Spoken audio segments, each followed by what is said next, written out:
years, one of the most exciting things that happens in sales will be that sales management is going to completely change. Over the last 15 years, pretty much every sales force that has invested in sales management has invested in coaching. And even the best sales organizations find they don't get enough time from their sales managers coaching the way they want it to be.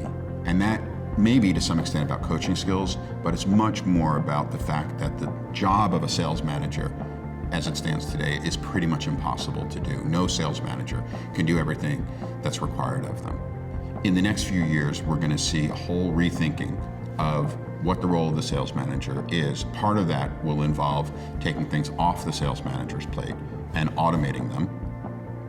Another part of it will be relying much more on salespeople's peers to help provide some of what we call manager coaching today.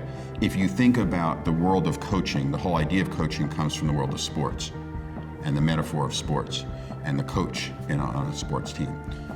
And it's been really effective in that regard. But if you think about kids and video games, probably no one you know has a video game coach. And there's a good reason for that, because there are two ways in which kids learn how to play video games. One is from their peers, from their brothers and sisters or their friends. It's a really social environment. People are constantly learning from each other. That's why peer feedback is going to become much more important in the world of sales. And the second is because the video game itself is built to provide a ton of behavioral feedback. When we talk to sales leaders about the behavior change they're looking for in salespeople today, they're beginning to describe something that is going to be a major shift in the way we train salespeople.